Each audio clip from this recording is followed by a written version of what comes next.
What the heck is Hyrox? How do you get prepared for it? And is it even a good modality to get in shape? Today, we're going to be diving into all of that stuff. So stick around.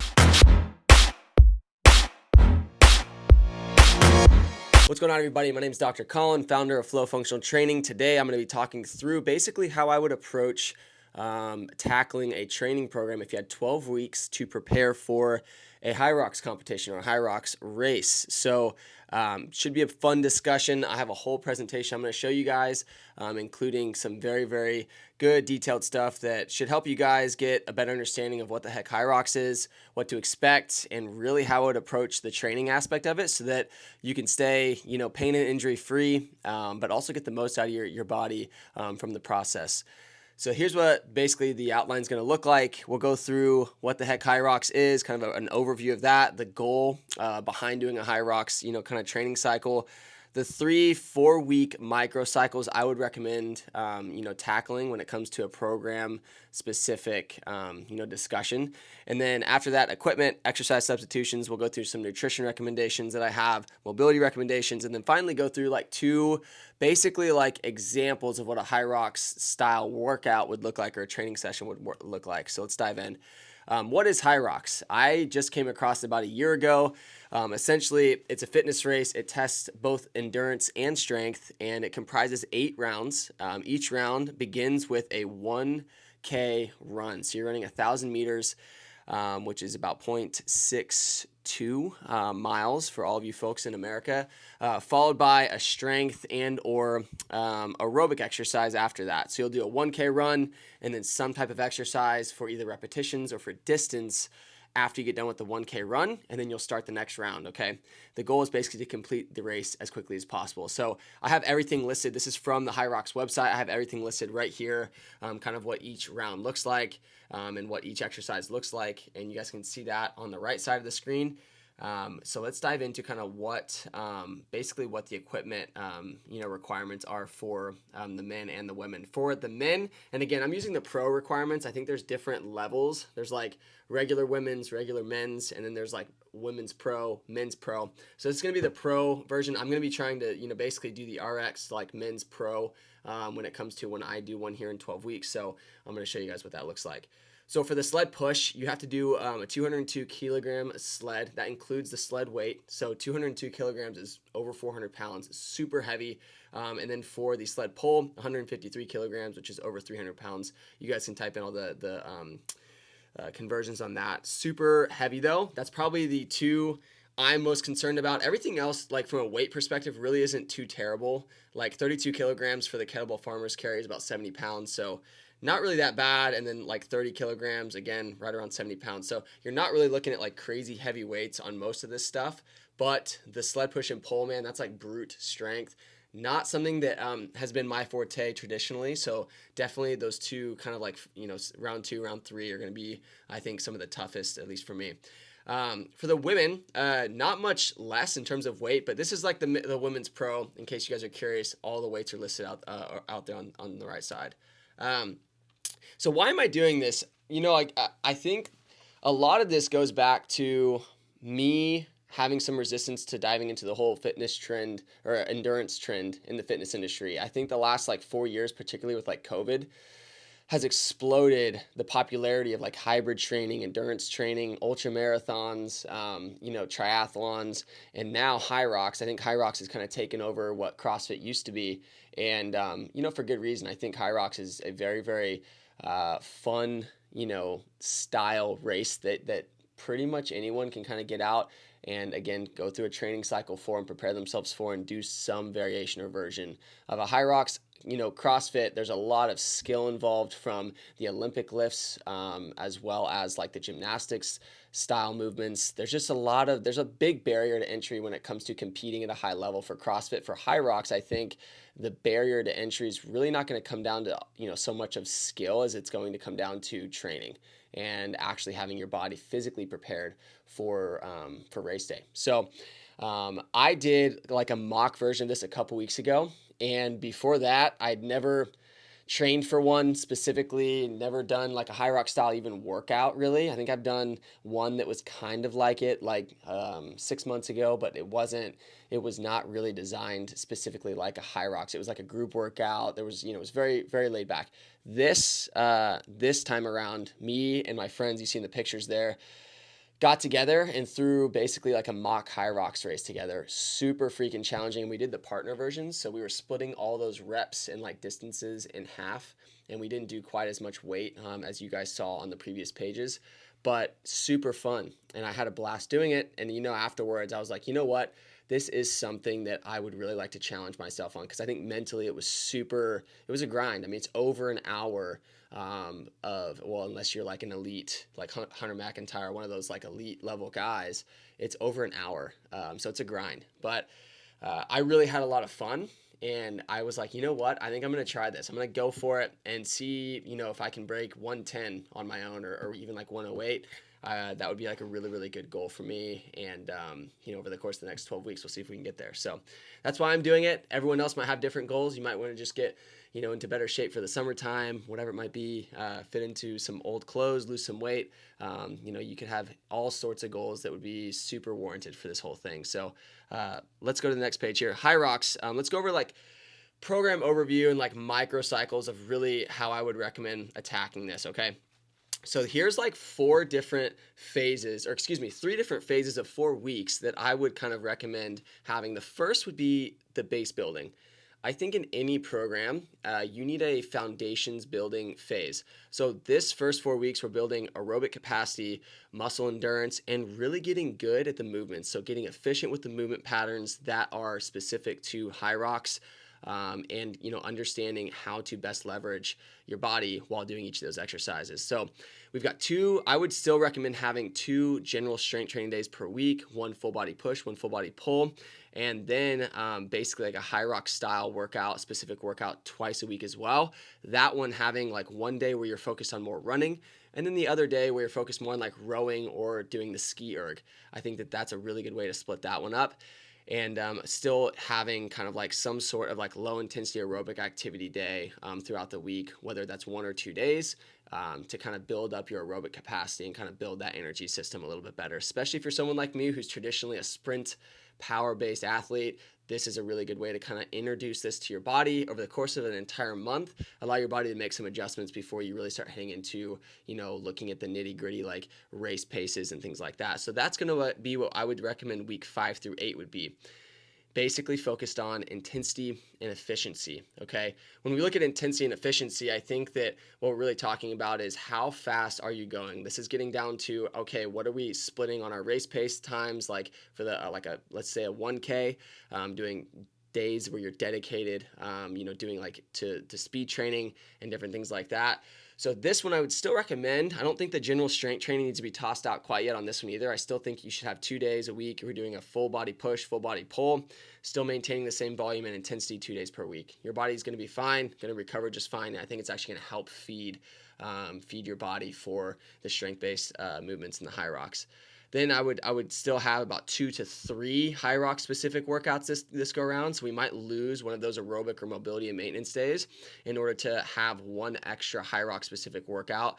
Again, this is probably going to lean more towards the running based workout, since this is really running heavy. I mean, you're doing 8K of running across an entire Hyrox workout. So adding maybe an extra run and lifting interval style training session to the week, and keeping that like 1 basically day a week where you're doing like a row and like some more muscle endurance based exercises, and then still having like at least 1 day where you're doing some low intensity aerobic activity and some maintenance and mobility. So again, 5 to 6 days of training, lots of training on this. And then week 9 through 12, race simulation and peaking. So this is again more performance based. We're simulating race, we're fine tuning your pacing, and we're really just optimizing for recovery at this point, because I know that soreness is starting to set in, your body's starting to get a little more tired from the workouts, and I think this is a perfect time to really focus on how can we recover the best in between days, and then how can we really get down to putting out some good efforts inside of our workouts. And I think this is a great time to reduce your volume inside your strength training by about 20 to 40%. So usually that means eliminating about 1 to 2 sets if you're doing like 4 to 6 sets of something, eliminate 1 to 2 sets per strength workout, but try and maintain the same intensity. And so we're still, lifting the same type of weights, whether you're doing like sets of 3 up to sets of 12. I still feel like your body will manage really, really well. And I think there's some good, even research on that, showing that even like tapering, as you taper, reducing volume will really help your body recover well, but maintaining that intensity when it comes to your lifts, so that your body and your nervous system is still firing on all cylinders when it comes time to perform. So that's how I would lay it out. This is kind of more of like a generic, like if you guys want to pause the videos and get a better look at this, here's the week 1 through 4, here's week 5 through 8, and then here's week 9 through 12. So you guys can kind of like go through those, pause, take notes, screenshot them, whatever you guys want. Equipment requirements, aerobic. I'm going to go through these really quickly because you saw some of this earlier.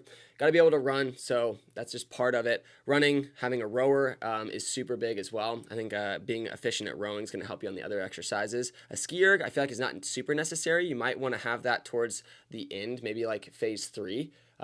For a couple of your workouts, but overall, you don't really need a ski erg per se. I think you can kind of get through that one and gut through it unless you're trying to become a pro, and then you probably should be training with it every week. So some good substitutions for this. You can always do some jump rope for like substitutions on like running days if you don't have time to go out for a run, or if it's raining or bad weather. So like, doing like jump rope for the amount of time you might go for a run, or doing biking instead of rowing, right? I still feel like biking is a great way to kind of like get some really good endurance built out to your legs. So sleds are huge. Having some sort of sled to like stack weights on and a place to push it or pull it. Ropes or straps to push and pull, and then, ropes or straps to pull it. And then if you're gonna do substitutions for this one, I would highly recommend doing like front rack squats for the sled push, and then cyclist goblet squats for the sled pull. That's gonna allow you to really, if you're not gonna be able to utilize a sled, that's gonna allow you to still attack the same type of muscle groups that you would if you were doing a push or pull on the sled. Med balls, obviously on that, and then box jumps are a great little substitution for that. Again, kind of lowering the reps. I wouldn't do as many reps if you're doing box jumps versus, the med ball squat throws. And then the weights, dumbbells and kettlebells, gotta have them. So gotta have like a wide range, I would say, would be super helpful. And then sandbags, not necessary. You can always do like a front rack kettlebell walking lunge instead of the, the sandbag if you're doing like the walking lunges on that.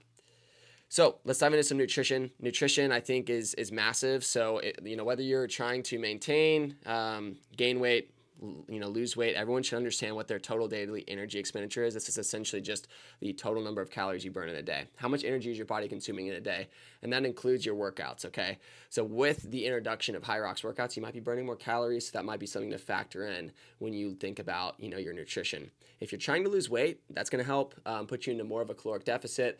And over the course of time, if you're maintaining about a, 300 to 600 calorie deficit per day, you're going to lose about a pound a week. So this could be a good, weight loss strategy for you. But if you are trying to maintain, you definitely need to factor in, hey, I need to be eating enough calories in the day, whether that's, adding some, fruits and veggies, increasing my protein intake, for that matter, whatever it might be. So that's just something to understand. If you've never done it, go find a TDEE calculator and calculate it, because that's super useful information. And then there's just some easy to follow nutrition tips while you're training. Protein first, build every meal out with your protein first. 0.8 to 1.2 grams of protein per lean pound of body mass. Lean body mass is really just the body mass. It's not fat mass, right? So if I am a 200-pound individual and I've got a 20% body fat, then I probably got about 40 pounds of body fat. So that means I'm about 160 pounds of lean body mass. So I would want to eat, in between 140 to 180 grams of protein per day for that individual, just to stay on track to recover and all that jazz. Water, 0.5 to 1 ounce of water per pound of body weight. Quality, fried, get rid of fried stuff, get rid of things that are just like loaded with sugar. I think these are just really obvious things. Just try and eliminate as much junk as you can from your diet, and then get as much grilled or baked, protein dense, and then colorful items onto your plate. Super simple and rudimentary advice, but just good stuff. You wouldn't believe how many people get away from these really simple things, and they're like, why am I gaining weight, or why am I struggling with weight? Go back to the basics, get back to the basics and moving your body more, and you'd be shocked at how much your body will respond to that. Balance 80-20. I mean, I'm someone that like I enjoy food and eating bad food, and I get ice cream with my kids. I mean, I don't hold back from that stuff. And part of that is because, I'm not in a place where I'm trying to lose weight. If I was, I might try and stay away from that stuff a little bit more. But another part of that is because I think that having balance is psychologically really important for longevity and staying consistent for the long term. So having balance 80-20 is great.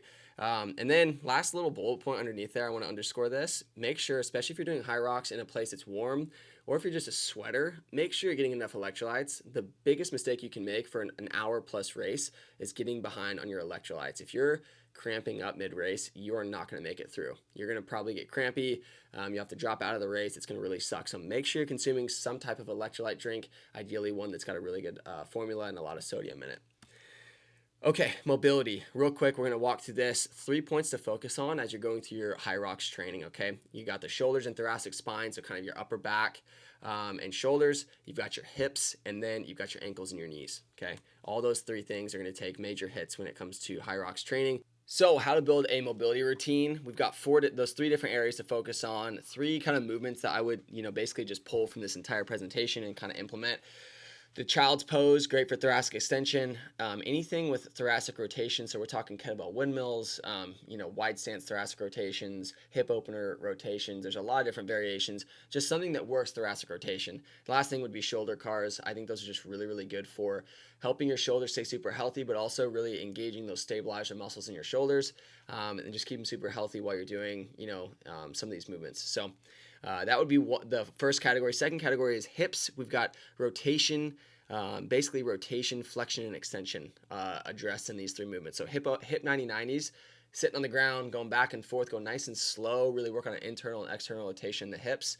Hip openers are really going to help open up the hips, particularly into that flexion. So anything with squatting motions, that sort of thing, that'll help with a lot. And then the couch stretch is kind of like a static stretch, but it's really, really good for lengthening those hip flexors and kind of opening up the hips from a hip extension standpoint, which is going to be really helpful for running and making sure that your stride is nice and open and relaxed while you're doing your runs. And then the last thing is ankles and knees, right? Cossack squats are super great for both of those. I think just kind of getting that deep knee flexed and dorsiflexed ankle position on the Cossack squats really helps kind of like work those tissues around the knee and ankle. Deep squat to reach, kind of like squatting down into a full range of motion squat, reaching up overhead. And the last thing is cyclist split squats or knees over toes. Look up Ben Patrick. He explains how to do cyclist split squats really well. And I personally love those because it really works on hip extension and getting that knee and ankle mobility as well. So you get a little bit of everything on those. Put it all together though. When you're doing mobility stuff, 5 minutes at the beginning of your workouts is a super easy way to go about that. So select one move from each category and essentially perform 1 to 2 minutes on each, and that will, put you around 5 or 6 minutes, and you'll be able to go on with the rest of your day or your workout and feel really great, and hopefully stay injury free while you do it. So last thing here, how to build a Hyrox workout. So let's go into this Hyrox workout format. Run plus strength focus. So I'm going to do a run plus strength, and then I'm also going to do a row plus strength. Okay. So round 1 on the run plus strength kind of focus is essentially going to be a 1,000 meter run, moderate pace. So we're talking like zone 2, shouldn't be crazy, but it's kind of like the body's getting loosened up. After that, we're going to do a sled push for 50 meters. I've got the weight RXs underneath that. Round 2, 500 meter run, zone 4. So we're increasing the pace a little bit. You should be really pushing it zone 3, 4 on this. Sled pull this time around. Round 3, 500 meter run. And then again, maintaining zone 3, 4. And then we got kettlebell farmers carries for 50 meters. And then round 4, 500 meter run, and then 40 wall balls. So for all of these, this is going to be one of those things. And again, this is kind of like week 1 through 4, I would say, building the base. This is a great workout. It's 4 rounds, so it's half the amount. And half the distance on the runs. So it's kind of helping our bodies get used to this style of training, and it's allowing us to get used to some of these movements that are really strength focused. Let's go into what it looks like for like a row and like a muscle endurance type workout. So we're going to do basically 100, 500, 500, 500 on the row. Okay, so you can see that across the top. We're pushing on those, zone 2-ish on the 1K, and then on all the 500 meter ones, that should feel close to race pace. That's what I want that to feel like. After that though, round 1, burpee broad jumps, okay? So super simple exercise. We're doing that for reps. Walking lunges the next round, 50 meters, sled push, then sled pull. So you're doing the push into the pull, really focusing on kind of the, getting the heart rate up on that one, kind of working the legs right before you go back onto the rower. And then the last round, 40 wall balls. Okay, so super simple layouts, easy workouts. You guys can swipe and use these today if you want to. Really, really cool. All right, let's wrap this thing up real quick. If you guys are interested in any of this stuff I've talked about, functional training, mobility, nutrition, I've got all this stuff in a little bit more detail inside my free book. So go download that. You can pull out your iPhone, scan this QR code. It'll take you straight to the link. But this is going to be a really good place to start if you are looking to kind of make some changes this year. If not, no worries. Drop me a comment. Let me know what you thought about this video. Hopefully this kind of provided some context on why I'm doing my Hyrox workout. And, if you guys want to join in, come jump in on the Flow Functional Training app. I'll be doing this program the next 12 weeks, and I'm super excited to crank this thing out with you guys. It'll be posted every week on the Daily Flow program, which is my personal program. Everyone gets access to that when you sign up for the Flow Functional Training app. It's free for a week too if you want to just come try it out. Should be a lot of fun. Once we get done doing the 12-week cycle, if you see this video later on, this is going to turn into a pre-made program. So we'll have a Hyrox prep, 12-week Hyrox prep workout plan that you can follow on the FFT app if you want to go give it a try. But let me know again what you guys thought of this video. Super fun. And yeah, make sure you guys subscribe, all that good jazz. And I look forward to seeing you guys on the next video. Cheers.